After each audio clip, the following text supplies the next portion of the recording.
Hello friends, welcome to ISS platform. आज हम पढ़ने जा रहे हैं 10th लेक्चर ऑफ इकोनॉमिक्स। जैसे कि मैंने आपसे बोल के रखा है कि मैं आपको पूरी इकोनॉमिक्स करा रहा हूँ at free of cost from basic level to higher level, जिसके ऑलरेडी 9 लेक्चर आ चुके हैं। आप मेरे यूट्यूब चैनल पर जाइए, वहाँ पर आपको एक प्लेलिस्ट का ऑप्शन मिलेगा।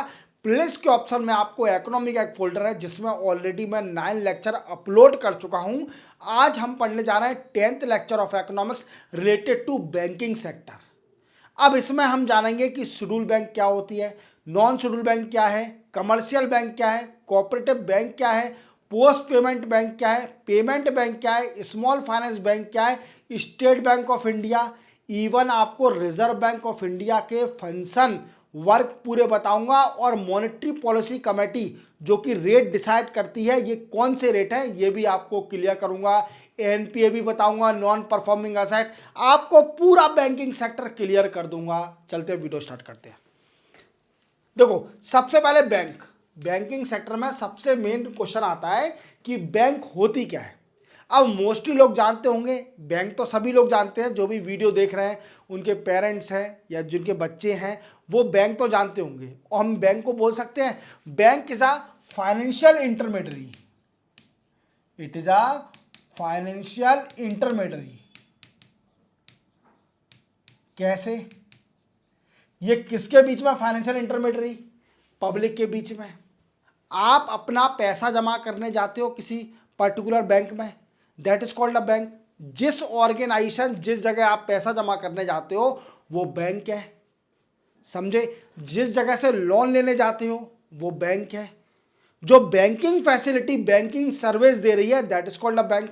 और जो फाइनेंशियल इंटरमीडियरी है, आपकी जो रिक्वायरमेंट को फुलफिल कर रही है in term of financially, that is called a bank. तो एक्चुअल डेफिनेशन क्या बोलेंगे?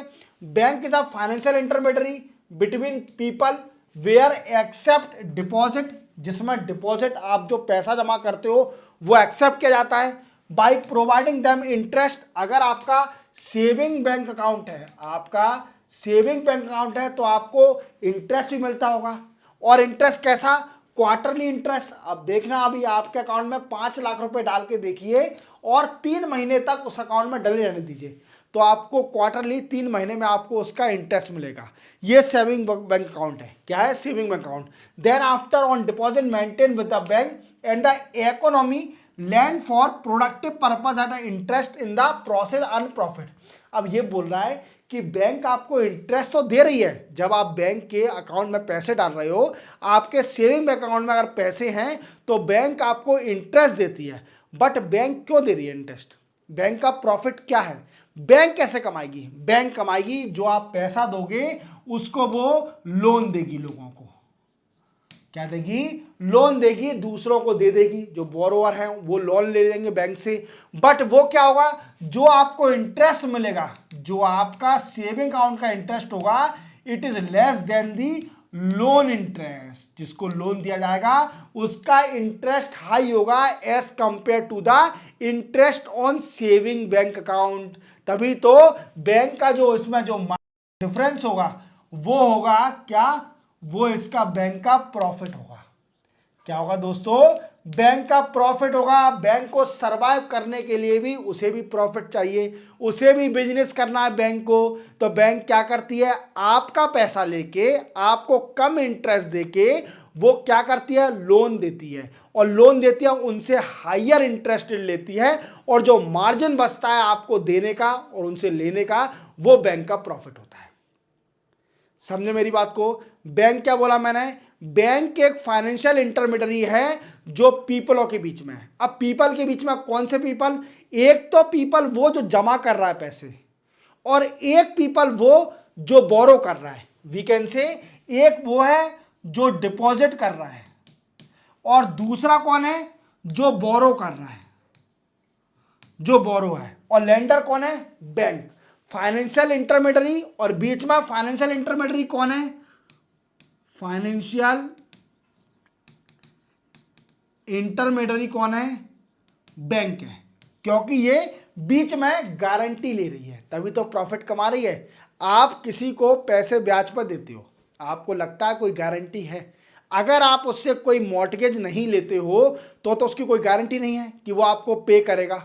अगर कोई पर्सन या कोई भी बॉडी है, कोई भी ऑर्गेनाइजेशन है, अगर वो गारंटी ले लेती है और वो अपना कहती है कि मैं इसमें से कुछ मार्जिन लूंगी, प्रॉफिट अपना लूंगी, तो वो मैं गारंटी लेने को तैयार हूं, तो वो बैंक है। हालांकि ऐसा नहीं है पर्सन के बीच में, मैं क्या बोल रहा हूं, बैंक एक फाइनेंशियल इंटरमीडियरी है बिटवीन पीपल। और कौन से पीपल? जो एक पीपल है डिपॉजिट कर रहा है पैसे अपने अकाउंट में, और दूसरा पीपल कौन है? जो बोरो कर रहा है बैंक से। तो ये गारंटी प्रोवाइड कर रही है कि आपका पैसा सेफ है। जो डिपॉजिट कर रहा है उसको गारंटी प्रोवाइड कर रही है कि आपका पैसा सेफ है, आपको इसके ऊपर इंटरेस्ट भी मिलेगा, और आपको डिमांड बेसिस पैसा है आपका। जब आपको जरूरत पड़ेगी तब आप निकाल सकते हो। क्लियर? डिमांड डिपॉजिट बताऊंगा, डिमांड डिपॉजिट क्या होता है, डिमांड लायबिलिटी और टाइम लायबिलिटी भी आपको क्लियर करूंगा। Clear? Then after neo bank. अब बैंक तो आप समझे होंगे, एक्चुअल डेफिनेशन तो बैंक की आपको आ गई होगी कि बैंक होती क्या है। तो बैंक आपको मेंशन करके आना है कि bank is a financial intermediary between people. क्या है? Bank is financial intermediary between people. किस कौन कौन से पीपल? एक होता है डिपॉजिटर, एक बोरोवर। ये दो पीपल के बीच में फाइनेंशियल इंटरमीडियरी है, क्योंकि एक पर्सन डिपॉजिट करता है और एक पर्सन बोरो करता है, और उन दोनों के इंटरेस्ट में जो मार्जिन होता है वो बैंक का प्रॉफिट होता है। क्लियर? बैंक सिंपल समझ में आ गई है, और मैं आपको बताऊंगा, वो बाद में समझेंगे अपन क्या है कि टाइम लायबिलिटी क्या है और we can say demand liability क्या है, ये बाद में बताऊंगा। क्लियर? और ये समझना बहुत जरूरी है। क्लियर? अब नियो बैंक, नियो बैंक समझते हैं, इसको क्लियर करता हूं। नियो बैंक क्या है? देखो, आप कई बार क्या है कि फिजिकली प्रेजेंस आपको नहीं करना, वीकेंड से आपको बैंक नहीं जाना, और आप फोन पे, गूगल पे का यूज करके, मोबाइल इंटरनेट का यूज करके पैसे ट्रांसफर कर देते हो। जब आप बैंक की फैसिलिटी मोबाइल के जरिए ले लोगे तो that is called a neo bank. आपको फिजिकल प्रेजेंस नहीं चाहिए, आपकी फिजिकल प्रेजेंस नहीं चाहिए, तो बैंक की पूरी फैसिलिटी, बैंक की पूरी सर्विस दे, वो क्या कहलाएगी? नियो बैंक कहलाएगी। क्या आप समझा मेरी बात को? कि मोबाइल से इंटरनेट का यूज करके घर बैठे जब हम बैंक की सर्विस की अवेल करते हैं और वीकेंड से बैंक की सर्विस की फैसिलिटी लेते हैं, same as the physical presence of in the bank, उसी को बोलते हैं हम नियो बैंक। क्या बोलते हैं नियो बैंक को? नियो बैंक वो बैंक है जब हम डिजिटली, जब बैंक की सर्विस लेते हैं by using mobile, by using internet, that is called a neo bank. समझे मेरी बात को? तो फिजिकल प्रेजेंस नहीं चाहिए इसमें, कहना चाहिए फिजिकल प्रेजेंस नहीं चाहिए। बैंक आप जाते हो, बैंक में अकाउंट खुलवाते हो, फिर अपना पैसा जमा करते हो, देन आफ्टर डिमांड करते हो, चेक सबमिट करते हो, क्लियर, डिमांड ड्राफ्ट बनवाते हो, तो बैंक में आपको जाना पड़ता है, फिजिकल प्रेजेंस अपनी देनी पड़ती है। और नियो बैंक में आपको अपनी फिजिकल प्रेजेंस नहीं देनी पड़ेगी, उसमें आप अपने मोबाइल से इंटरनेट का यूज करके जब आप बैंक की फाइनेंशियल सर्विस का यूटिलाइज करते हो अपने घर बैठे, that is called a neo bank. तो मीडिएटर कौन है? Neo bank. तो नियो बैंक की डेफिनेशन क्या है? It is online only financial technology company that operate solely digitally और by mobile app. Simply put, neo bank are digital bank without any physical branch, और इसकी कोई फिजिकल ब्रांच नहीं है। जैसे स्टेट बैंक ऑफ इंडिया का example लेते हैं, state of bank of India के कितनी सारी ब्रांच है?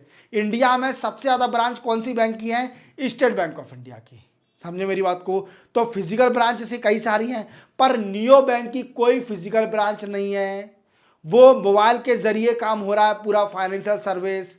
आप पूरी फाइनेंशियल सर्विस मोबाइल और इंटरनेट का यूज करके जब उसका यूटिलाइज करते हो विदाउट एनी फिजिकल प्रेजेंस और physical branch, that is called a neo bank. समझ गए? बैंक आपको समझ में आ गई, नियो बैंक समझ में आ गई, चलते अपन आगे। नेक्स्ट है नॉन बैंकिंग फाइनेंस कंपनी। देखो ये बड़ी इंपॉर्टेंट है, नॉन बैंकिंग फाइनेंस कंपनी। आपके मन में कई बार डाउट आया होगा कि एनबीएफसी और बैंक में डिफरेंस क्या है, क्योंकि इसमें बड़ा मार्जिन डिफरेंस है, इसमें बड़ा मार्जिन डिफरेंस है। अब मैं आपको समझाऊंगा डिमांड डिपॉजिट क्या होता है। क्या है? पहले इसको समझने से पहले आपको डिमांड डिपॉजिट समझना पड़ेगा।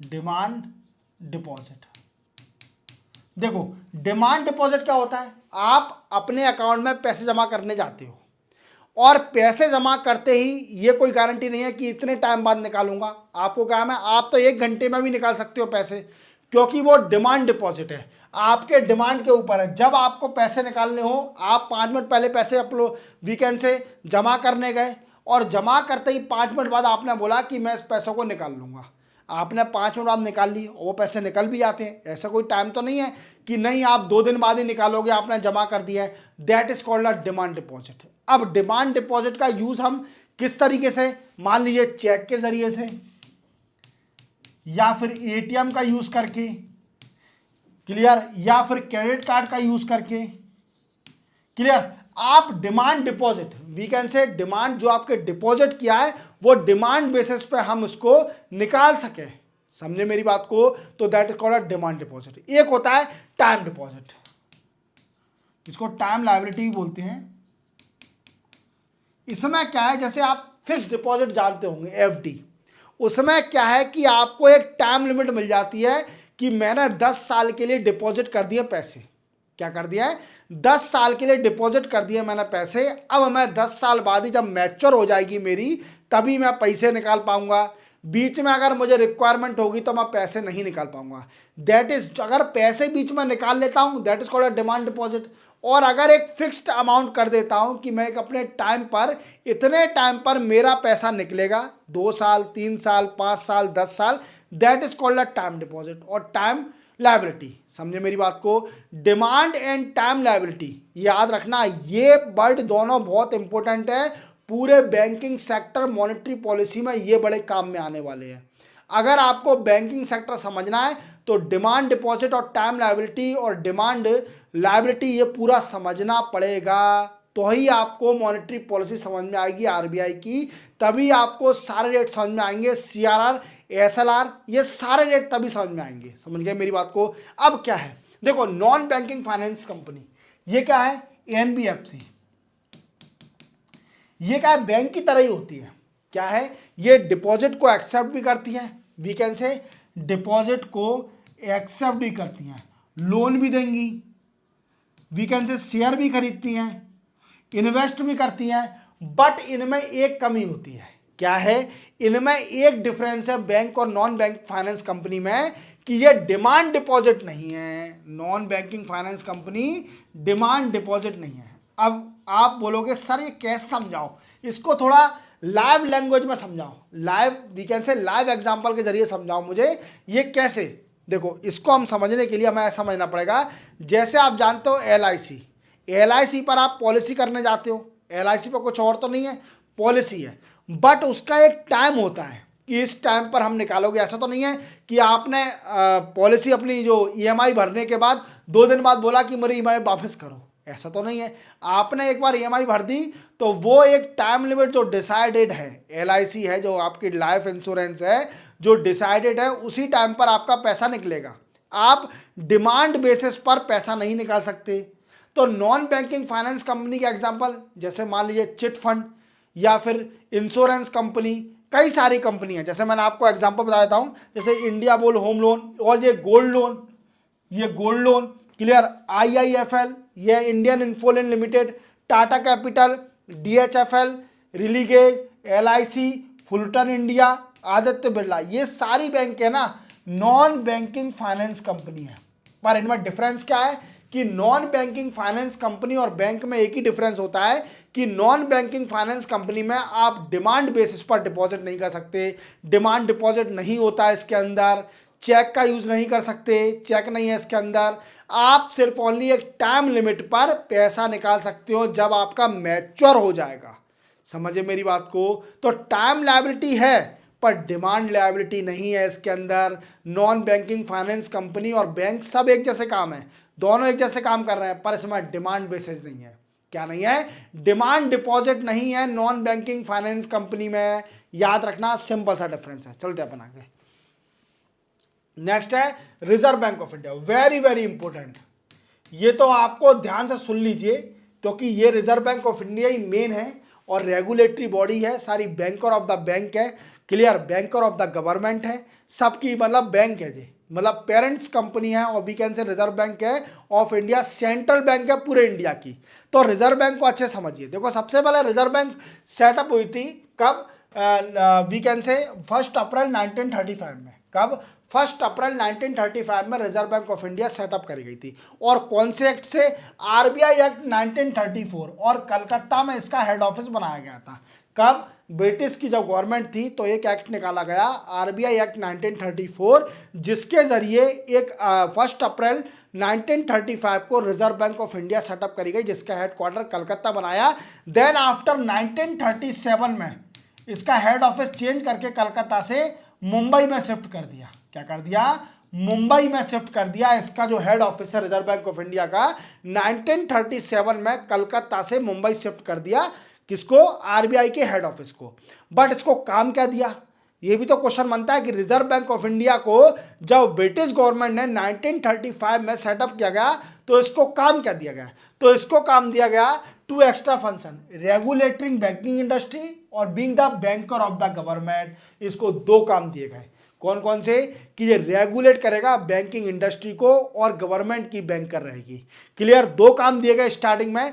देन आफ्टर जब हमारा देश आज़ाद हो गया 1947 में, जब इंडिया इंडिपेंडेंस हो गया, इसके बाद 2 साल बाद बोला गया कि हाँ यार, सभी कंट्रियों के यहाँ पर एक सेंट्रल बैंक थी जो कि सबको रेगुलेट करती थी।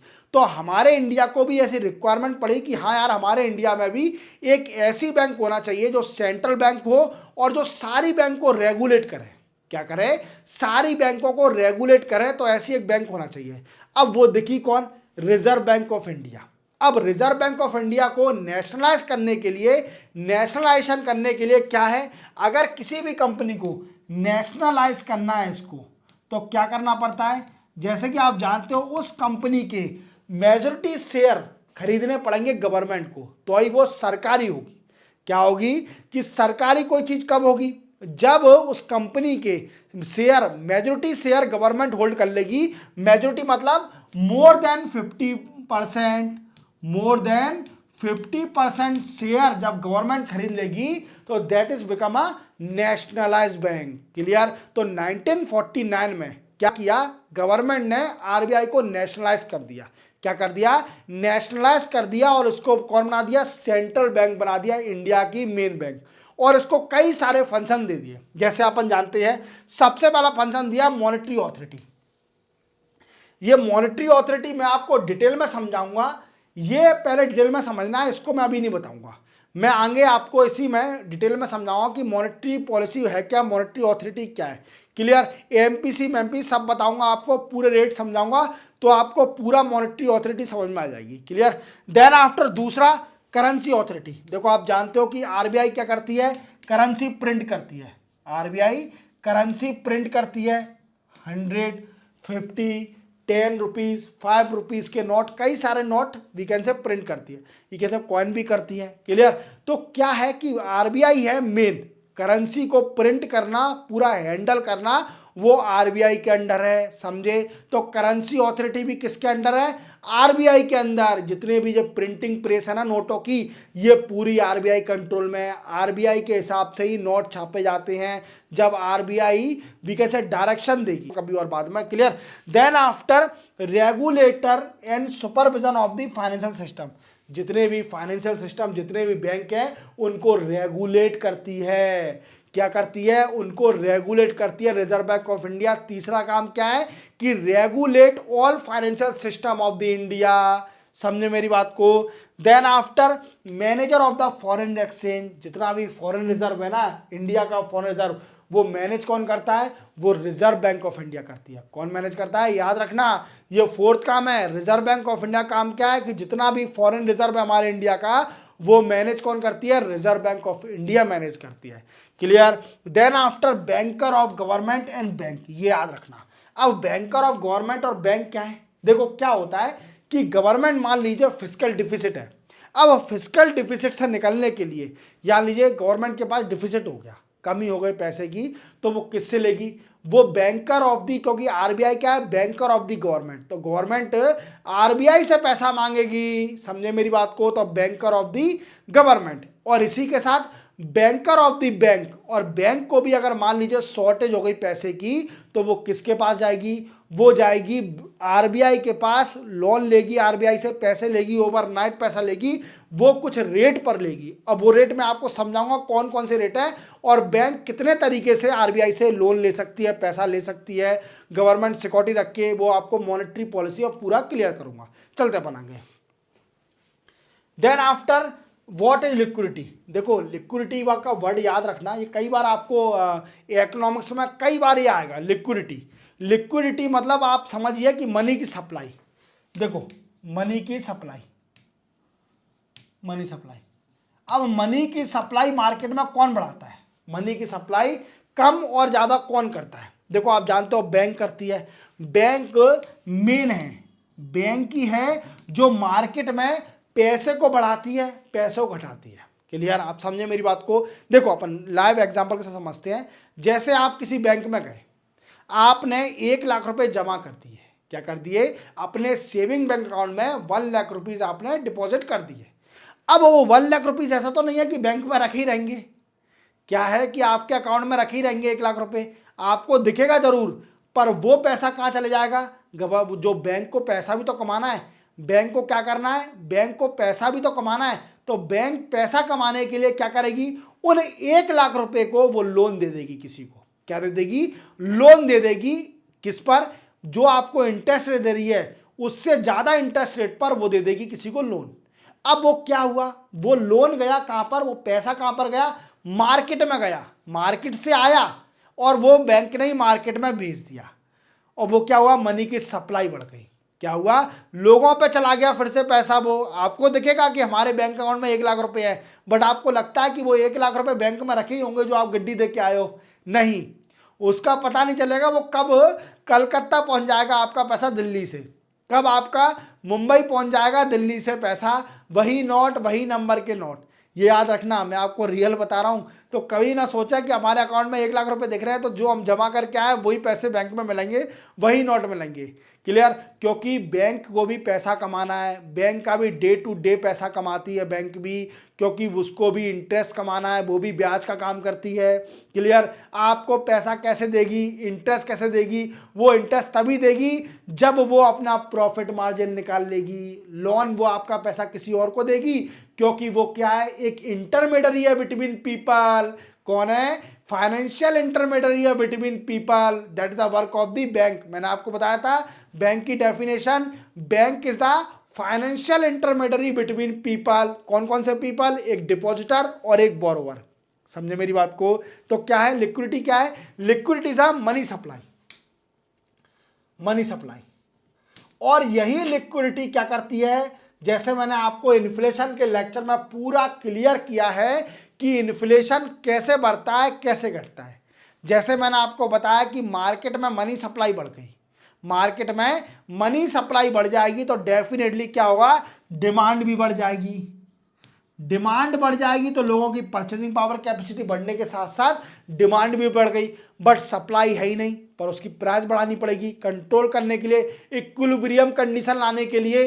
तो गवर्नमेंट क्या करती है? गवर्नमेंट नहीं, जो बड़े बड़े रेस्टोरेंट होते हैं वो अपने इक्विलिब्रियम करने के लिए वो क्या करती है? वो उसकी प्राइस को एनहांस कर देती है, तो ऑटोमेटिकली डिमांड रिड्यूस हो जाती है। अब इसी को इन्फ्लेशन को कंट्रोल करने के लिए रिजर्व बैंक ऑफ इंडिया क्या करती है? मनी सप्लाई को वीकेंड से खींचती है, मार्केट से वीकेंड स्विच करती है। क्लियर? समझे मेरी बात को? अब वो कैसे करती है, कौन कौन सी प्रोसेस है, वो अपन समझेंगे। यहां पर अपन को समझना है कि what is actual meaning of liquidity.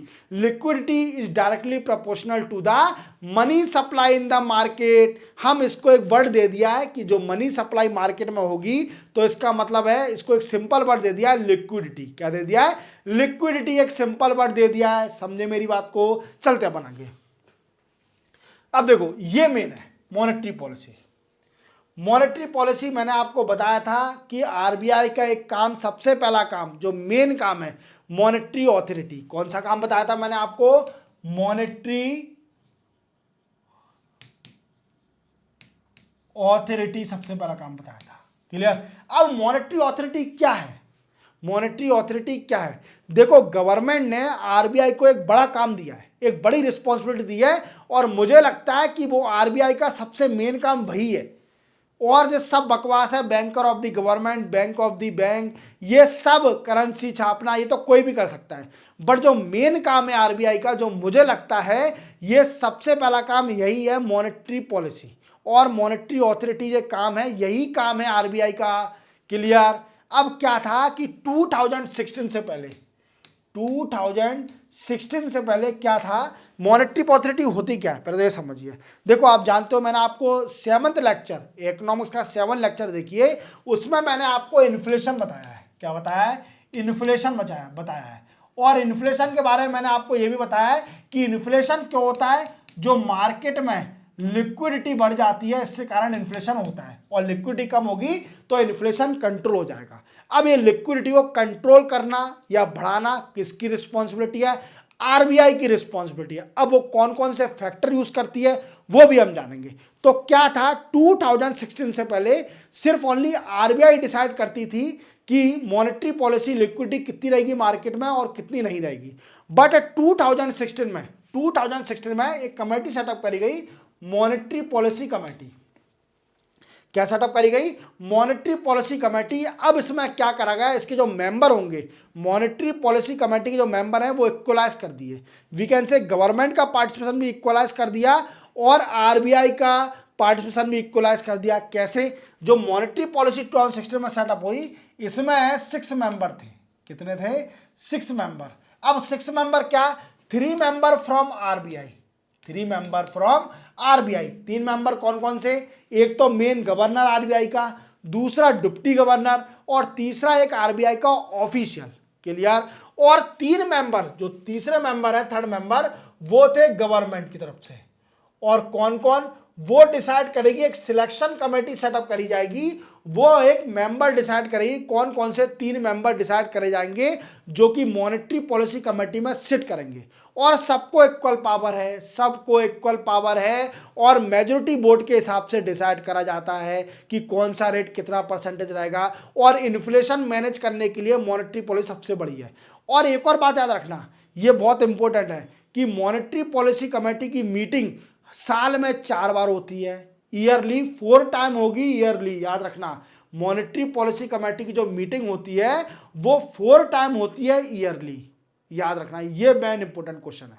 Clear. देखो चलते हैं अपन, क्या है मॉनेटरी पॉलिसी, आपको पूरी समझ में आ गई। 2016 में मॉनेटरी पॉलिसी कमेटी सेटअप करी गई, इसमें 6 मेंबर होते हैं, 3 member from RBI, 3 member from government, that decided by the selection committee appointed by the government. वो 3 मेंबर बताएंगे। Then after 6 member decide the liquidity in the market through the different rate. Clear. अब वो rate कौन कौन से वो मैं बताता हूं आपको।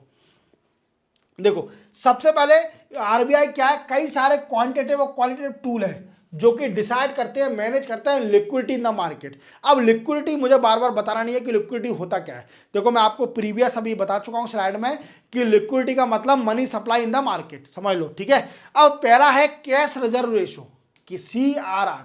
क्या है पहला? CRR है पहला, कैश रिजर्व रेशो। अब ये क्या है?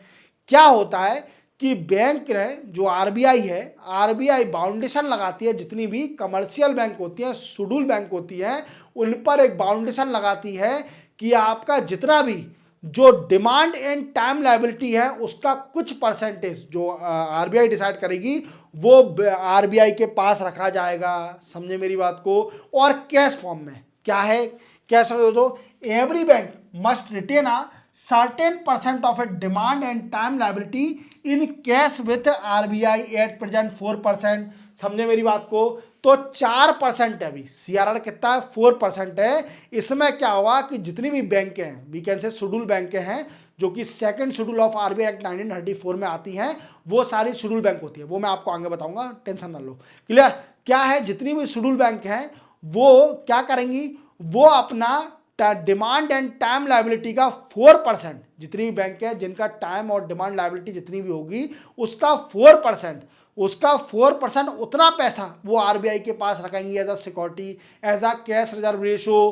क्लियर। उसका 4% रखना ही पड़ेगा, और सिर्फ ओनली कैश के फॉर्म में। किस फॉर्म में? कैश के फॉर्म में, और किसी दूसरे फॉर्म में नहीं रख सकती, ना ही वो गोल्ड के फॉर्म में, ना ही गवर्नमेंट सिक्योरिटी के फॉर्म में। सिर्फ ओनली कैश रिजर्व रेशो किस फॉर्म में रखा जाएगा?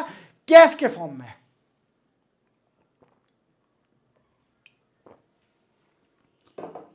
और इसमें कई सारे लोग कंफ्यूज हो जाते हैं कि सर कैश रिजर्व रेशो में जो 4% है वो क्या 4%।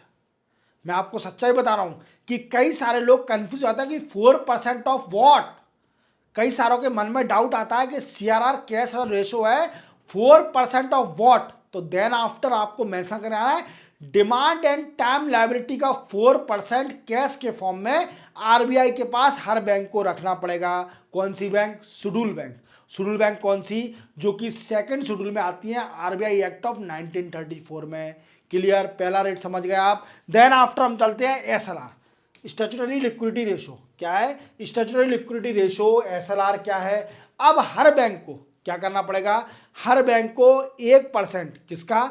कि अपना percentage of the demand and time liability अपने पास खुद रखना पड़ेगा। इतना परसेंट बाउंडेशन है शेड्यूल बैंक को। कितना है? ये है अभी 18%। कितना है? 18%। वीकेंड से आप समझ रहे हो कि डिमांड और टाइम लायबिलिटी का 18% बैंकों को अपने पास रखना पड़े। समझे मेरी बात को? 18%। अब डिमांड एंड टाइम लायबिलिटी किस फॉर्म में? अब क्वेश्चन बनता है कि सर किस फॉर्म में रखना पड़ेगा? जैसे सीआरआर में कैश फॉर्म में रख रहे थे, इसमें भी कैश फॉर्म में रखा जाएगा क्या? नहीं, इसमें आप डिफरेंट डिफरेंट फॉर्म में रख सकते हो। या तो आप कैश फॉर्म में रख लो, या फिर गवर्नमेंट सिक्योरिटी के फॉर्म में रख लो, या फिर गोल्ड के फॉर्म में रख लो। आपको कोई बाउंडेशन नहीं है कि आपको कैश फॉर्म में रखना है। बट सीआरआर जो रिजर्व बैंक के पास रखना है, जो 4% of the demand and time liability, वो सिर्फ ओनली आपको कैश के फॉर्म में रखना है। किस फॉर्म में? कैश फॉर्म में। और जो एसएलआर है, जो बैंक को अपने पास रखना है 18% of the demand and time liability, वो हमेशा किसी भी फॉर्म में रख सकती है बैंक अपने पास। अब ये ऐसा कर क्यों रही है? रिजर्व बैंक ऐसा कर क्यों रही है? ऐसा बाउंडेशन क्यों लगा रही है? देखो मैं आपको सच्चाई बताऊं, ये इसलिए करती है, एसएलआर का काम ये है। मैं सीआरआर समझ सकता हूं, सीआरआर कुछ और है, ठीक है, मनी सप्लाई को थोड़ा कंट्रोल करने के लिए सीआरआर है। पर एसएलआर क्या होता है कि एसएलआर इसलिए है क्योंकि क्या है, जैसे मानिए बैंक डिफॉल्ट हो गई, तो बैंक को रिकवर करने के लिए, अपने आप को रिकवर करने के लिए उसके पास कुछ तो होना चाहिए ना, कुछ तो उसके पास होना चाहिए। तो बैंक क्या अपने आप को डिफॉल्ट से बाहर निकाल पाए? समझ रहे हो आप मेरी बात को? अगर बैंक डिफॉल्ट हो गई और बैंक कई सारा एनपीए बढ़ गया बैंक के ऊपर, तो बैंक तो डूब जाएगी। पर बैंक के पास इतना रिजर्व होना चाहिए कि वो डिफॉल्ट होने से अपने आप को निकाल पाए। अब आपके मन में डाउट आया होगा कि सर एक और बात बताइए कि जो मॉनेटरी पॉलिसी कमेटी में कभी मैंने एसएलआर को नहीं देखा कि एसएलआर बढ़ाया हो, कम किया हो, क्योंकि ये मेजर रोल प्ले करते ही नहीं है। क्यों नहीं करता? क्योंकि ये तो बैंक के पास रखना ही है ना, ये तो बैंक के पास रखना ही है, और एक कैश के फॉर्म में होता ही नहीं है, ये डिफरेंट डिफरेंट फॉर्म में है। बैंक को तो इतना रखना ही है, कम करने से होगा भी क्या? कम करने से होगा भी क्या? वो तो डिफरेंट फॉर्म में, गवर्नमेंट सिक्योरिटी के फॉर्म में, गोल्ड के फॉर्म में। समझ रहे हो मेरी बात को? तो उसका कुछ ज़्यादा मेजर इफेक्ट नहीं पड़ता अगर एसएलआर कम ज़्यादा करें तो। मतलब बैंक को 18% of the demand and time liability अपने पास रखना पड़ेगा in the form of cash, government security और गोल्ड, या डिफरेंट डिफरेंट फॉर्म में वो रख सकती है। समझ गए? सीआरआर एसएलआर पूरा समझ में आ गया। चलते अपन आगे। Then after bank rate. अब बैंक रेट क्या है? देखो बैंक रेट क्या होता है, जैसे मानिए बैंक को पैसे की जरूरत है, बैंक को पैसे की जरूरत है, तो वो किससे मांगेगी? पब्लिक से तो मांगेगी नहीं कि मुझे पैसे दे दो, पैसे दे दो। नहीं, वो किसके पास जाएगी? अपनी पेरेंट अथॉरिटी के पास। किसके पास? अपनी पेरेंट अथॉरिटी के पास। और पेरेंट अथॉरिटी कौन है? Reserve bank of India. कौन है? Reserve bank of India. तो Reserve bank of India free फोकट में देनी देगी कि हाँ ले जा भाई, कोई दिक्कत नहीं है, बहुत पैसा है मेरे पे, ऐसा नहीं है। वो भी इंटरेस्ट कमाना है। रिजर्व बैंक ऑफ इंडिया क्या है? बैंकर ऑफ द गवर्नमेंट है, गवर्नमेंट को भी पैसा कमा के देना है उसको। समझे मेरी बात को? क्लियर? तो वो भी एक इंटरेस्ट लेती है। जैसे मानिए किसी बैंक को लोन की पैसे की जरूरत है, तो वो आरबीआई से लोन ले सकती है एट पर्टिकुलर इंटरेस्ट रेट। समझे मेरी बात? That is called a bank rate. अब कितना है इंडिया में?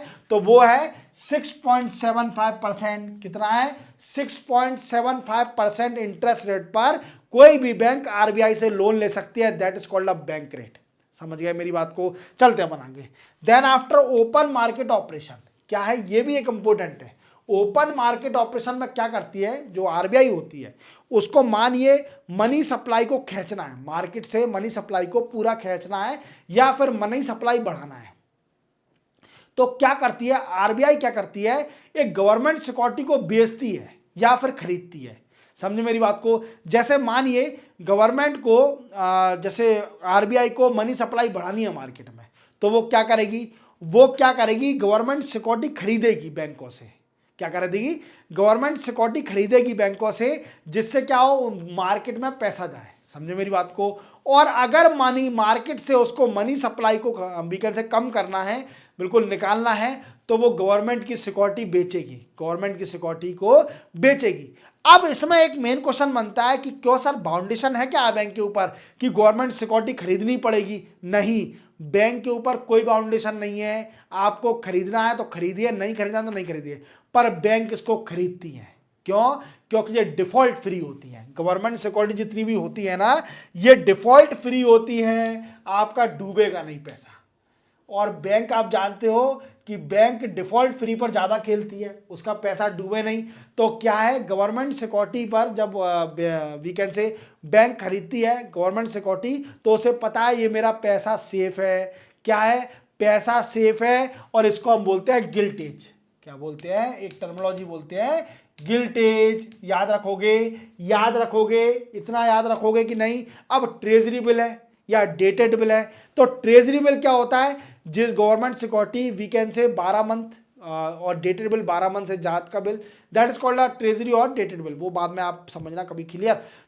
तो क्या है, गवर्नमेंट सिक्योरिटी जो है, जब बैंक गवर्नमेंट सिक्योरिटी वीकेंड से जब आरबीआई गवर्नमेंट सिक्योरिटी बेचती है, खरीदती है ओपन मार्केट ऑक्शन के जरिए, that is called open market operation. जब ऑक्शन के जरिए जब गवर्नमेंट सिक्योरिटी आरबीआई बेचती है, खरीदती है, that is called open market operation. समझ गए मेरी बात को। Then after marginal standing facility, we can say repo rate. अभी रेपो रेट ये तो मेन ही है, इसको तो भूल ही गया। मेन तो यही है, पूरी कहानी क्या है, रेपो रेट पर डिपेंड है। क्या है, पूरी कहानी रेपो रेट पर डिपेंड है। आपने कई बार सुना होगा, जब मॉनेटरी पॉलिसी की साल में 4 बार मीटिंग होती है, मैंने आपको बताया कि 4 बार मॉनेटरी पॉलिसी कमेटी की 4 टाइम मीटिंग होती है, क्लियर, साल में, एक साल में। अब क्या है, आपने कई बार सुना होगा कि रेपो रेट कम कर दिया है, ज़्यादा कर दिया है, बढ़ा दिया है, क्या कर दिया है। ये क्या होता है, देखो रेपो रेट क्या है, ये ओवरनाइट पैसा है। वी कैन से, अगर बैंक को पैसे की जरूरत पड़ रही है एक शॉर्ट टर्म के लिए, ओवरनाइट के लिए, तो वो क्या करेगी, वो government security against government security रखकर वो आरबीआई से लोन ले सकती है पर्टिकुलर परसेंटेज। उसी को बोलते हैं, वो परसेंटेज जो होगा दैट इज कॉल्ड, जो रेट होगी interest rate, that is called repo rate. क्या है, रेपो रेट। और ये ओवरनाइट का खेल है। क्या है, ये लॉन्ग टर्म तक का नहीं है, ये ओवरनाइट का है, शॉर्ट टर्म का है। याद रखना, रीपरचेज भी होता है इसमें, रीपरचेज भी होता है। तो रेपो रेट क्या है कि जब बैंक को ओवरनाइट पैसे की जरूरत पड़ेगी तो वो आरबीआई से पैसा ले सकती है एट रेपो रेट पर। समझे मेरी बात को। तो उससे क्या होगा, रेपो रेट क्या है, ज्यादातर यूज करा जाता है रेपो रेट। तो क्या है, इससे मनी सप्लाई बढ़ती है। अगर रेपो रेट कम होगा तो बैंक ज्यादा पैसा लेगी। बैंक को तो पैसे की हमेशा जरूरत पड़ती है। अब क्वेश्चन बनता है कि सर बैंक को पैसे की जरूरत क्यों पड़ती है? क्योंकि बैंक को प्रॉफिट कमाना है। जितना उस पर पैसा होगा वो उतना प्रॉफिट कमा पाएगी। आप देखना, प्राइवेट बैंक के कई सारे एजेंट घूमते हैं, जो आईसीआईसी बैंक है, एचडीएफसी बैंक है, ये कई सारी प्राइवेट बैंक है, इसके कई सारे एजेंट घूमते हैं और आपको हमेशा फ़ोन करते होंगे सर पॉलिसी करा लीजिए। या फिर जो आपका वीकेंड से अच्छा दोस्त होगा या फिर वो एजेंट होगा तो बोलेगा कि अकाउंट खुलवा लो और पैसा डालो अकाउंट में, जितना पैसा रख सकते हो उतना पैसा डालो, 10 लाख डाल दो कोई दिक्कत नहीं है, 5 लाख डाल दो, 2 लाख डाल दो, जितने पैसे उतने पैसे डाल दो। और जैसे ही आपने पैसे निकाले तो आपको डायरेक्ट फ़ोन करता होगा कि यार पैसे को निकाल लिए।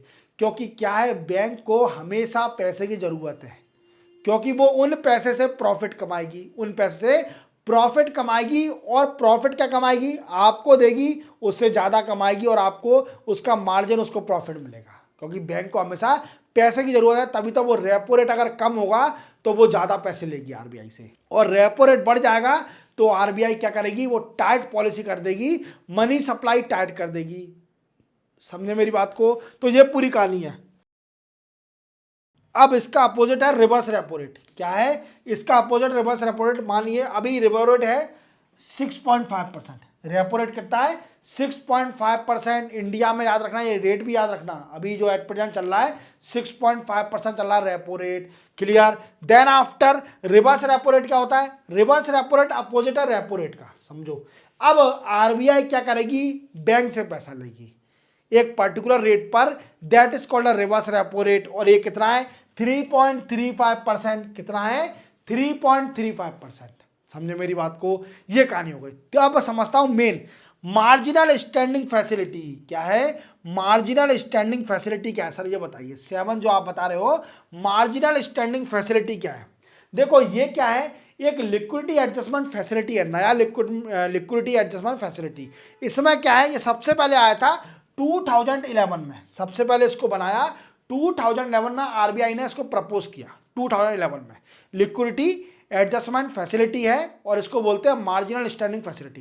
क्या होता है, कभी कभी बैंक को बड़ी इमरजेंसी में पैसा चाहिए, मानिए किसी बैंक को इमरजेंसी में पैसा चाहिए और इंटर बैंक दूसरी बैंक है वो सारी सूखी पड़ी है और कोई बैंक से पैसा नहीं मिल रहा है उसको, तो वो सीधे जाएगी आरबीआई के पास कि मुझे कहीं से पैसा नहीं मिल रहा है, मुझे पैसा दो आरबीआई, आप कैसे भी मुझे पैसा दो।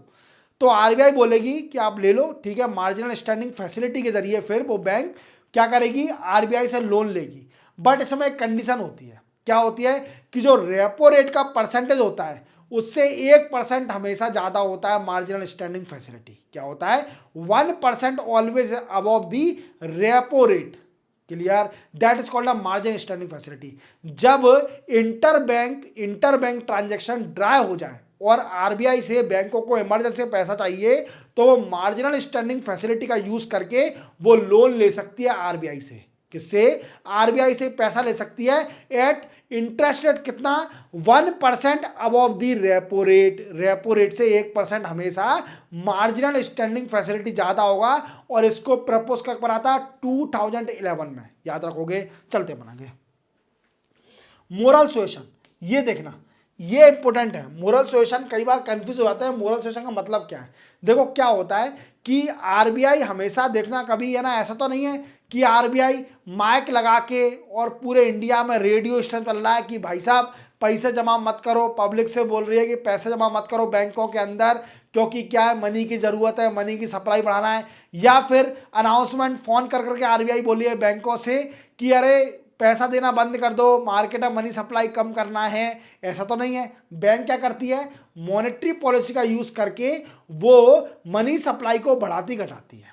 अब मोरल सुएशन क्या है, मोरल सुएशन में क्या है कि बैंकों से आरबीआई रिक्वेस्ट करती है, आरबीआई रिक्वेस्ट करेगी या फिर परसुएशन वीकेंड से कुछ भी कह सकते हैं। आरबीआई बैंकों से बोलेगी कि आप जो मॉनेटरी ऑथोरिटी है, मॉनेटरी पॉलिसी है, उसको फॉलो करो। That is called a moral suasion. क्या है कि सेंट्रल बैंक परसुएड और convince commercial bank to advance credit to the country economic interest. समझे मेरी बात को। जैसे मानिए कि बैंक को लग रहा है कि आरबीआई को लग रहा है कि मार्केट में मनी सप्लाई बढ़ाना चाहिए। क्या करना चाहिए, मार्केट में मनी सप्लाई बढ़ाना चाहिए। अब मार्केट में मनी सप्लाई बढ़ाने के लिए क्या करेगी आरबीआई, कमर्शियल बैंक से बोलेगी कि आप मार्केट में पैसा दो, कोई दिक्कत नहीं है, अगर हो सके दो, नहीं हो तो कोई दिक्कत नहीं है, मतलब कोई बाउंडेशन नहीं है। मोरल सुएशन में बोलती है कि मॉनेटरी पॉलिसी को फॉलो करो, that is called a moral suasion. Simple याद रखना। क्लियर, चलते हैं बनाएंगे।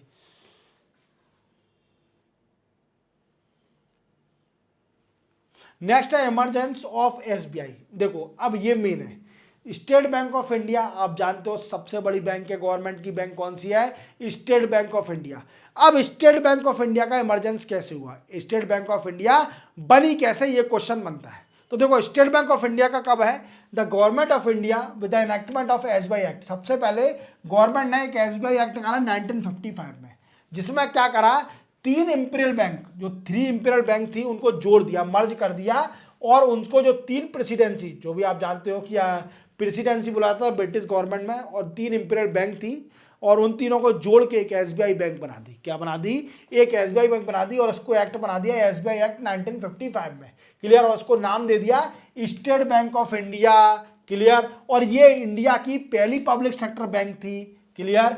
एसबीआई क्या है, इंडिया की पहली पब्लिक सेक्टर बैंक है। तो क्या हुआ कि एसबीआई एक्ट निकाला 1955 में, किसने, गवर्नमेंट ने।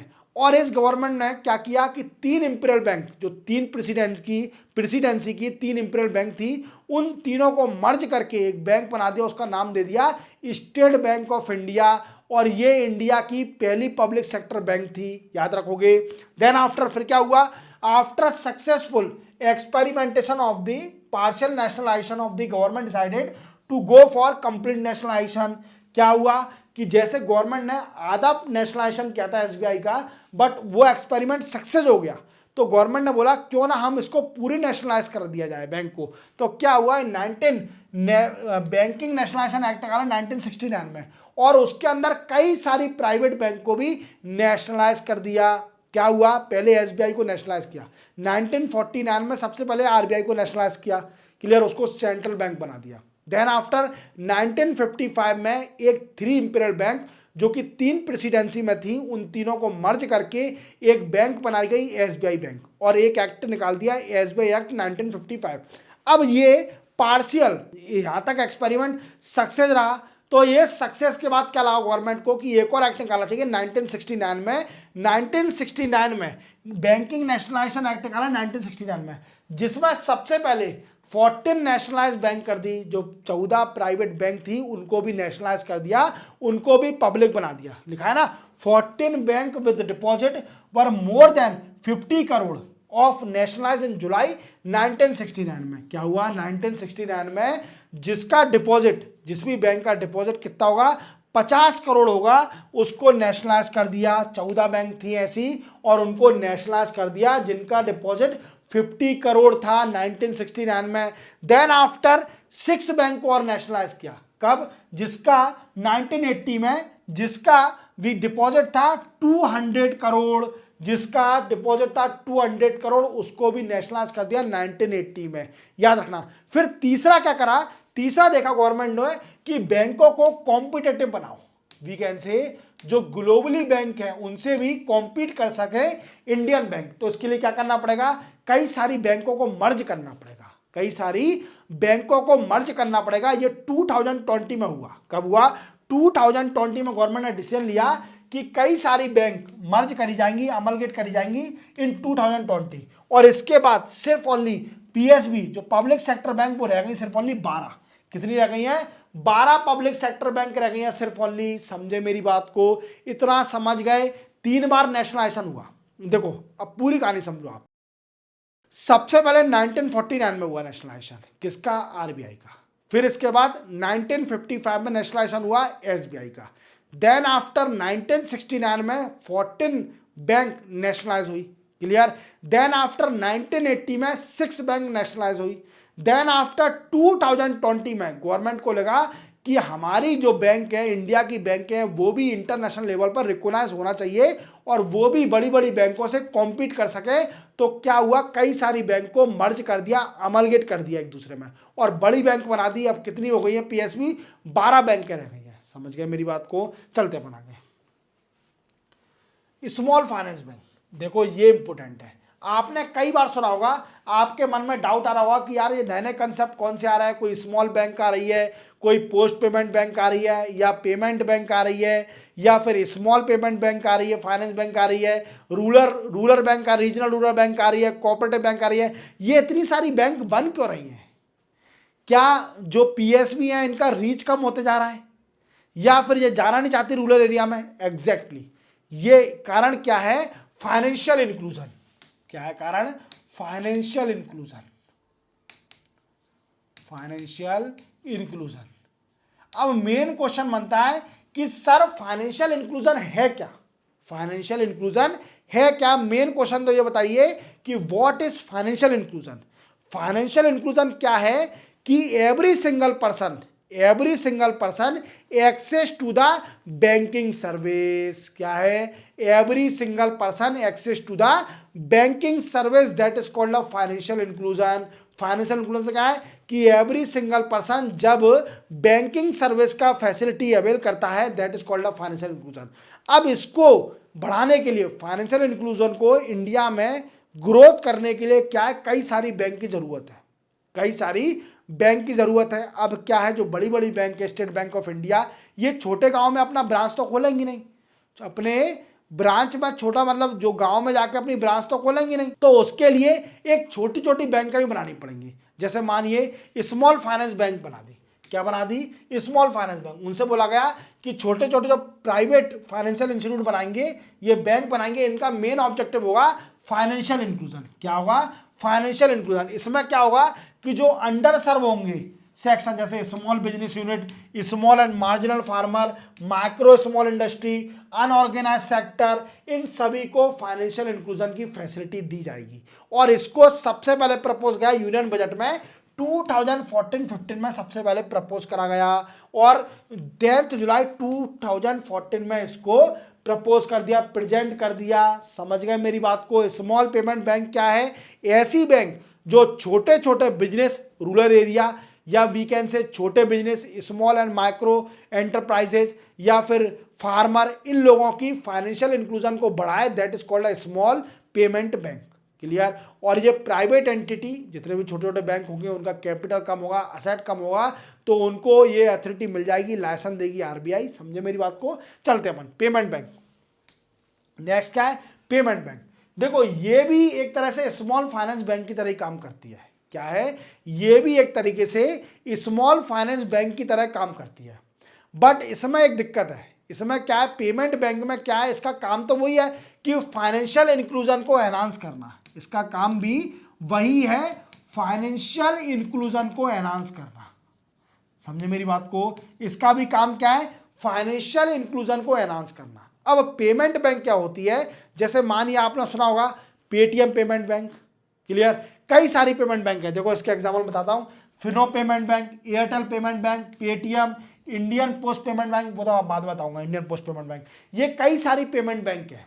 जैसे आप अपने फास्टैग लगाते हो, फास्टैग आपने देखा होगा कि फास्टैग कई बार एयरटेल पेमेंट बैंक या फिर पेटीएम पेमेंट बैंक, ये फास्टैग कई सारे कंपनी के आते हैं।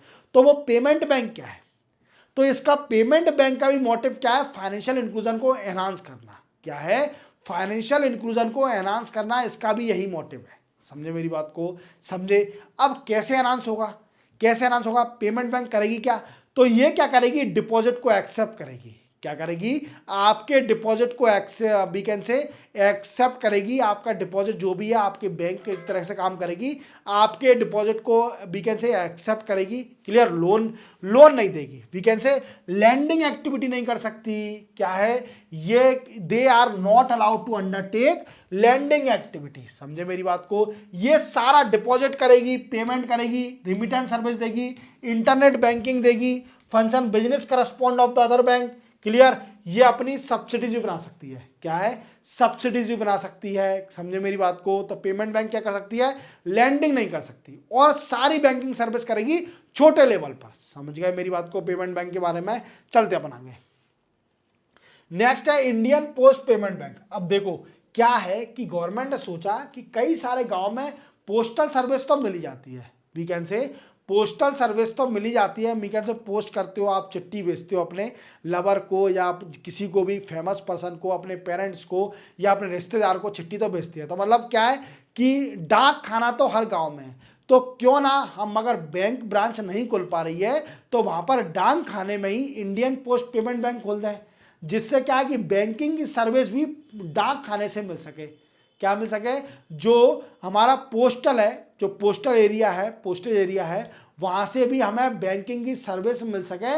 इसलिए गवर्नमेंट ने प्रपोज कर दिया कि जितने भी वीकेंड से जो पोस्ट ऑफिस होंगे, पोस्ट ऑफिस, वहां पर भी एक पेमेंट बैंक सेटअप करी जाएगी। क्या करी जाएगी? वहां पर भी पेमेंट बैंक सेटअप करी जाएगी। समझे मेरी बात को?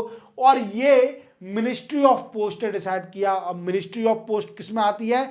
मिनिस्ट्री ऑफ कम्युनिकेशन में। समझे मेरी बात को? मिनिस्ट्री ऑफ कम्युनिकेशन में एक डिपार्टमेंट ऑफ पोस्ट है, इसने ये करा मिनिस्ट्री ऑफ कम्युनिकेशन में, जिसमें 100% इक्विटी, वी कैन से 100% स्टेक गवर्नमेंट ना होल्ड करे, और एक बना दी इंडियन पोस्ट पेमेंट बैंक, छोटी बैंक। समझ गए मेरी बात को? ये बड़ी इंपॉर्टेंट है। ये तीनों बैंक को मेंशन करके आना, कौन कौन सी? Small finance bank, payment bank और इंडियन पोस्ट पेमेंट बैंक, तीनों बैंकों को मेंशन करके आना। मैं आपको बता रहा हूं रियली में।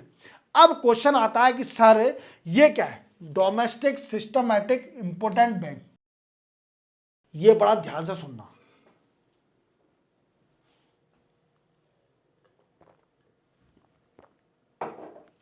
ये बड़ा ध्यान से सुनना कि डोमेस्टिक सिस्टमैटिक इंपोर्टेंट बैंक क्या होती है। देखो कुछ बैंकें इंडिया में ऐसी हैं कि वो इतनी बड़ी बैंक हैं, अगर वो डूब गई, अगर वो डिफॉल्ट हो गई तो इंडिया की इकोनॉमी पर इफेक्ट पड़ेगा।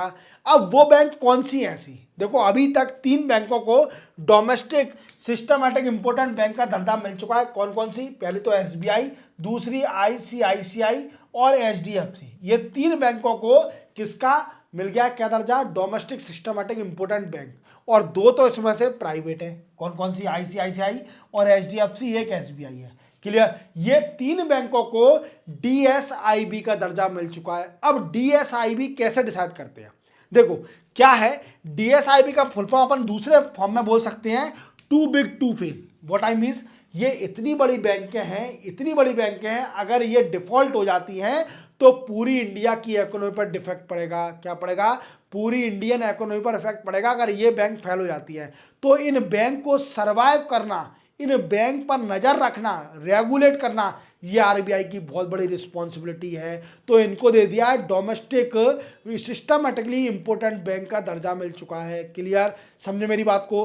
अब क्या है, कैसे डिसाइड करा जाएगा कि डीएसआईबी कैसे डिसाइड करी जाएगी? देखो जो कंट्री की जीडीपी है, कंट्री की ग्रॉस डोमेस्टिक प्रोडक्ट है, उसका 2% ऑफ द जीडीपी अगर किसी भी बैंक का असेट है, वी कैन से 2% ऑफ जीडीपी किसी भी बैंक का असेट है, तो वो डीएसआईबी के वी कैन से उसको टैग मिल जाएगा डीएसआईबी का। और वो डीएसआईबी कैसे करा जाएगी? Bank whose asset cross 2% of GDP. अगर किसी भी बैंक का असेट 2% या 2% से अबव हो जाता है जीडीपी का, तो वो डीएसआईबी में कंसीडर करी जाएगी। समझ गए?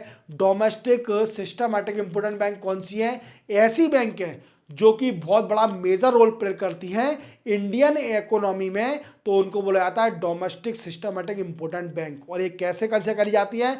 जब किसी बैंक का असेट जब 2% of the GDP of the country हो जाता है, तो वो कंसीडर करी जाती है domestic systematically important bank.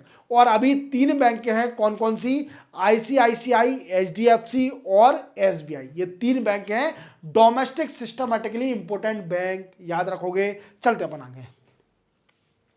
Next है schedule and non schedule bank. देखो जो मैंने प्रीवियस लेक्चर में, अभी प्रीवियस स्लाइड में आपको बताया है शेड्यूल और non schedule bank. Schedule bank ऐसी बैंकें होती हैं जो कि सेकंड शेड्यूल, जो लिस्टेड काय में रहती है, second schedule of the RBI act 1934 आपको मेंशन करके आना है कि जो भी बैंक सेकंड शेड्यूल में, second schedule of RBI act 1934 में लिस्टेड होंगी, वो सारी शेड्यूल बैंक कहलाएंगी। समझे मेरी बात को? और नॉन शेड्यूल बैंक कौन सी होंगी? वो आरबीआई एक्ट 1934 में लिस्टेड नहीं होंगी, वो सारी नॉन शेड्यूल बैंक कहलाएंगी। समझ गए मेरी बात को? तो शेड्यूल बैंक क्या है? ऐसी बैंक है जो कि आरबीआई एक्ट 1934 में लिस्टेड है, वो सारी शेड्यूल बैंक है। और जो आरबीआई एक्ट 1934 के सेकंड शेड्यूल में नहीं है, वो नॉन शेड्यूल बैंक है। अब क्वेश्चन बनता है कि सर शेड्यूल बैंक के भी तो कई सारे टाइप होते होंगे। बिल्कुल होते हैं। शेड्यूल बैंक में भी 2 बैंकें होती हैं। कौन कौन सी? एक होती है कमर्शियल बैंक और दूसरी होती है कोऑपरेटिव बैंक। अब कमर्शियल बैंक कौन सी? कमर्शियल बैंक जैसे एसबीआई, जो कमर्शियल काम करती है, जैसे लोन देती है, डिपॉजिट करती है, बिजनेस ऑर्गेनाइजेशन जो कमर्शियल काम कर रही है, चेक इशू कर रही है, draft, accept money on term based deposit, they are called as a money lender through instalment loan and overdrafted. जो कमर्शियल बैंक है ये सारे काम करती है। जो मेन बैंक होती है, जो इसमें फिजिकल एक्सेस चाहिए आपको, और जो गवर्नमेंट की जो पीएसबी है, वो सारी कमर्शियल बैंक है। क्या है? Commercial bank. और नॉन कोऑपरेटिव बैंक और कोऑपरेटिव बैंक के बारे में भी जानेंगे। Then after regional rural bank. अब देखो इसमें कई सारी बैंक हैं। अब रीजनल रूरल बैंक क्या होती है? रीजनल रूरल बैंक कब सेटअप हुई थी? 1975 में। कब? 1975 में रीजनल रूरल बैंक सेटअप करी गई थी। क्या करी गई थी? 1975 में रीजनल रूरल बैंक को सेटअप करा गया था। और इसी के साथ एक एक्ट निकाल दिया, रीजनल रूरल बैंक एक्ट 1976। कब निकाल दिया? RRB act 1976। इसी एक्ट के जरिए रीजनल रूरल बैंक को सेटअप करा गया। समझे मेरी बात को? और सेटअप करने के साथ क्यों सेटअप करा गया? सेटअप करने का कारण यह था कि कई सारे लोग फाइनेंशियल इंक्लूजन के अंडर नहीं आ रहे थे। क्या नहीं आ रहे थे? कई सारे लोग बाग वी कैन से बैंक की सर्विस को अवेल नहीं कर रहे थे। तो इसलिए बैंक की सर्विस को रीच बढ़ाने के लिए गवर्नमेंट ने क्या कहा? रीजनल रूरल बैंक सेटअप करी जाएंगी, जिससे क्या होगा, जो गांव के लोग बाग हैं वो भी बैंक की सर्विस का बेनिफिट ले सकें। समझे मेरी बात को? समझे कि नहीं समझे? तो रीजनल रूरल बैंक कैसी बैंक है? जो कि 1975 में सेटअप करी गई under act of RRB act 1976 के जरिए एक्ट सेटअप करी गई। और इसमें क्या कर दिया गया कि रीजनल लेवल मतलब डिसाइड कर दिया गया कि ये गांव में काम करेंगी, इस गांव में काम करेंगी ये बैंक है, तो ऐसे फाइनेंशियल इंक्लूजन को एनहांस करेंगी। समझे मेरी बात को? बट क्वेश्चन बनता है कि सर रीजनल रूरल बैंक में कौन ज्यादा शेयर होल्डर होता है? देखो इसमें 3 लोग होते हैं शेयर होल्डर। देखो सबसे पहले होते हैं government of India. Government of India regional rural bank में 50% शेयर होल्ड करेगी। क्या होल्ड करेगी? 50% शेयर होल्ड करेगी। कौन? Government of India. Then after state government 15% share hold करेगी। कितने करेगी स्टेट गवर्नमेंट? 15% शेयर होल्ड करेगी स्टेट गवर्नमेंट। और तीसरा है स्पॉन्सर बैंक। स्पॉन्सर बैंक जो स्पॉन्स करेगा, स्पॉन्सर होगा, वो 35% होल्ड करेगा शेयर। समझ गए मेरी बात को? समझ गए? रीजनल रूरल बैंक समझ में आ गई?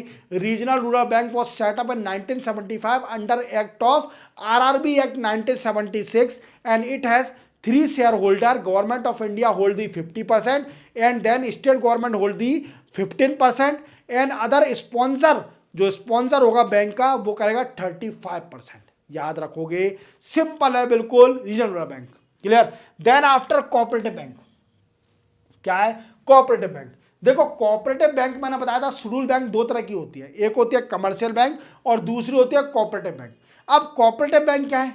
देखो कोऑपरेटिव बैंक वो होल्ड करता है जो ऑनर होता है, वी कैन से वही इसके कस्टमर होंगे और वही इसके ऑनर होंगे। देखो क्या है इसमें?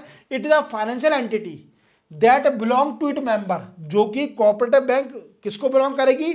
इसके मेंबर से, who are at the same time the owner and customer of their bank. We can say वो इसके ऑनर भी होंगे और इसी के कस्टमर भी होंगे। समझ रहे हो मेरी बात को? कोऑपरेटिव बैंक किसमें सेटअप करी जाती है? ऐसे लोग बाग जो कि एक ही ग्रुप से हों, एक ही सोसाइटी से हों, ऐसे लोग बाग उनमें क्या है कि सिमिलरिटी हो, उनमें क्या हो? सिमिलरिटी हो बिल्कुल भी। जैसे आप देखिए इसमें similarity, local similarity, same professional community, एक ही प्रोफेशनल से हो, शेयरिंग ऑफ कॉमन इंटरेस्ट, तो वही ऑनर होंगे और वही कस्टमर होंगे।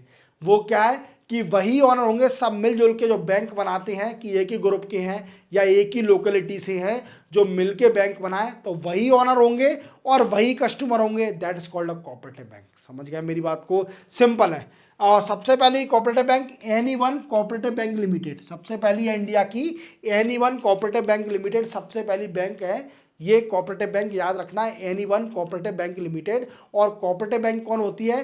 कोऑपरेटिव बैंक वो फाइनेंशियल एंटिटी है जिसमें ऑनर और जो कस्टमर होते हैं इस बैंक के वो सेम रहते हैं। क्या?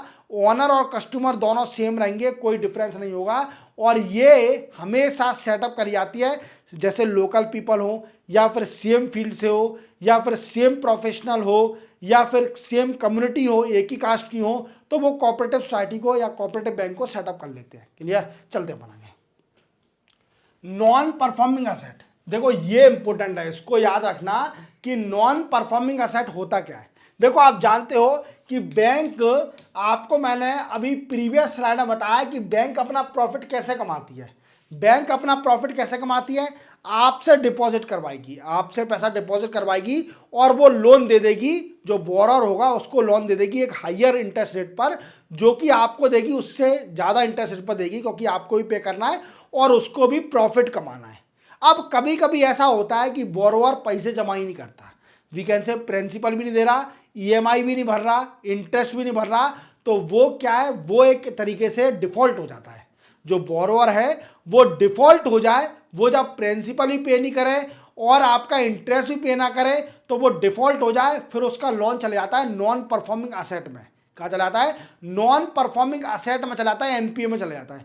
अब ये 3 टाइप के होते हैं, मैं आपको समझाऊंगा 3 टाइप। जैसे इसमें कंडीशन है, जब भी प्रिंसिपल और interest remain overdue than 90 days और अबव, वी कैन से जब जो आपका प्रिंसिपल है, इंटरेस्ट है, वो ओवर ड्यू है 90 दिन से या 90 दिन से ज़्यादा तक ओवर ड्यू है, तो वो एनपीए में चले जाएगा। कहाँ चले जाएगा? वो नॉन परफॉर्मिंग असेट में चले जाएगा आपका लोन, तो उसकी गारंटी बिल्कुल कम हो जाएगी। क्या है? उसको रिकवर करने के लिए कई और प्रयास करने पड़ेंगे, वो मैं आपको बताऊंगा कि असेट रिकंस्ट्रक्शन कंपनी क्या होती है, वो कैसे काम करती है। तो क्या है कि नॉन परफॉर्मिंग असेट क्या है? जब कोई भी बैंक जब लोन देती है बोरोवर को और वो 90 दिन के तक ना ही प्रिंसिपल दे रहा है ना ही इंटरेस्ट पे कर पा रहा है, तो वो चले जाएगा आपका लोन नॉन परफॉर्मिंग असेट में। कहाँ चले जाएगा? एनपीए में चले जाएगा। अब इसमें भी 3 टाइप होते हैं। कौन कौन से? सबसे पहला टाइप होता है सब स्टैंडर्ड असेट। क्या है? सब स्टैंडर्ड है। इसमें क्या है? असेट जो कि एनपीए फॉर लेस देन और equal to 12 month. Me can say जब कोई भी असेट 12 महीने या फिर कैन से एनपीए आपका 12 महीने या 12 महीने से कम का है एनपीए, तो वो कहलाएगा सब स्टैंडर्ड असेट। क्या कहलाएगा? एनपीए भी 3 टाइप के होते हैं। कौन कौन से? पहला होता है सब स्टैंडर्ड असेट। इसमें क्या होता है कि जब आपका एनपीए 12 मंथ या 12 मंथ से कम का है तो वो कहलाएगा सब standard asset NPA. Clear? Then after doubtful asset, इसमें क्या होगा? An asset would be classified as a doubtful if it has remain in the sub standard category for 12 month. क्या है? जब तक एनपीए 12 महीने तक सब स्टैंडर्ड असेट में रहेगा। वी कैन से सब स्टैंडर्ड असेट में कब रहेगा? जब आपका एनपीए 12 महीने से कम तक का है तो वो सब स्टैंडर्ड असेट बन जाएगा। और अगर उसके फ्यूचर में भी 12 महीने तक सब स्टैंडर्ड असेट में रहा तो वो डाउटफुल में चले जाएगा। कहां पर चले जाएगा? डाउटफुल असेट बन जाएगा। समझे मेरी बात को? सब स्टैंडर्ड असेट क्या है? जब आपका एनपीए 12 महीने तक है, 12 महीने के पहले बिगन से बिफोर 12 मंथ तक एनपीए है, तो वो सब स्टैंडर्ड असेट में रहेगा। डाउटफुल असेट कब बनेगा? जब वो 12 महीने, फ्यूचर के 12 महीने 12 मंथ के फ्यूचर तक भी वो सब स्टैंडर्ड असेट में है, तो वो डाउटफुल असेट कहलाएगा। समझे मेरी बात को? तीसरा है लॉस असेट। क्या है? Loss asset. लॉस असेट कब कहलाएगा? जब loss at a considered uncollectively और little value that is continues as a bankable asset is not warranted. Means bank समझ चुकी है कि अब ये पैसा आने वाला नहीं है, मतलब नॉन परफॉर्मिंग असेट रिकवर नहीं हो सकता। वी कैन से सीधी उंगली से घी नहीं निकल सकता। ये सिंपल तरीका है। ये 3 तरीके से नॉन परफॉर्मिंग असेट हो सकता है। कैसे? पहला सब स्टैंडर्ड असेट, दूसरा है डाउटफुल असेट और तीसरा है लॉस असेट, जब लॉस ही हो जाए। अब इसके लिए क्या है? गवर्नमेंट पैसा तो छोड़ेगी नहीं, ऐसे तो नहीं करेगी। गवर्नमेंट इसको पैसे को निकालने के लिए कुछ ना कुछ तो उपाय करेगी। तो यही उपाय करने को हमने एक एक्ट निकाला जिसको बोलते हैं सरफासी एक्ट। क्या है? SARFAESI act. ये 2002 में एक्ट आया था। कब आया था? 2002 में एक्ट आया था, सरफासी एक्ट। और इसका फुल फॉर्म क्या है? इसका फुल फॉर्म है securitisation and reconstruction of financial asset and enforcement of security interest. ये एक लेजिस्लेचर है, ये एक्ट है, ये इसका फुल फॉर्म है। इसमें क्या था कि एनपीए को रिकवर करने के लिए ये एक्ट निकाला गया था। इसमें क्या है? इसमें कई सारे प्रोविजन हैं, वो मैं आपको क्लियर करता हूं। जैसे मेन प्रोविजन है कि it give procedure for transferring NPA to asset reconstruction company to reconstruct the asset. क्या है कि जब वो एनपीए हो जाएगा और जब डाउटफुल असेट से भी ज़्यादा हो जाए तो वो क्या करती है बैंक? कि जो अपना एनपीए है वो असेट रिकंस्ट्रक्शन को दे देती है कि आप अब मेरा पैसा रिकवर करो। पहला प्रोविजन क्या है कि असेट रिकंस्ट्रक्शन कंपनी के पास चले जाएगा उसका एनपीए बैंक का कि आप मेरा रिकवर करके दिखाइए। Clear.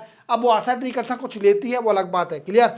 The act enforce the security interest without court intervention. क्या है कि को बिना कोर्ट के इंटरवेंशन के, सरफासी एक्ट में दूसरा प्रोविजन क्या है कि बिना कोर्ट के इंटरवेंशन सिक्योरिटी दी जाएगी। वो क्या है, बैंक उसकी प्रॉपर्टी जो इमूवेबल प्रॉपर्टी है उसको भी अपने कब्जे में ले सकती है क्योंकि वो एनपीए में लोन पटा नहीं पा रहा है। समझे, ये 3 प्रोविजन है सरफासी एक्ट के अंदर। क्लियर, समझे। तो सरफासी एक्ट आपको पूरी तरह समझ में आ गया। इसमें कोर्ट का इंटरवेंशन से फ्री हो गई है, एग्जाम मिल गया कोर्ट के इंटरवेंशन से, और जो एनपीए है वो कहाँ चला गया, असेट रिकंस्ट्रक्शन कंपनी में चला गया। समझे मेरी बात को, चलते अपन आगे।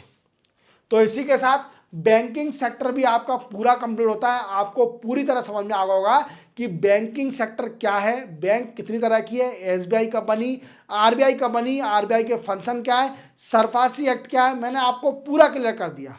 क्लियर। तो पूरे लेक्चर देख लो, इकोनॉमिक्स के 10 लेक्चर हो चुके हैं इकोनॉमिक्स के। आपकी इकोनॉमिक्स इतनी स्ट्रांग हो जाएगी कि फ्यूचर में आपका एक भी क्वेश्चन स्किप नहीं होगा। That's my guarantee to you. मिलते हैं हम 11th लेक्चर में, तब तक के लिए जय हिंद।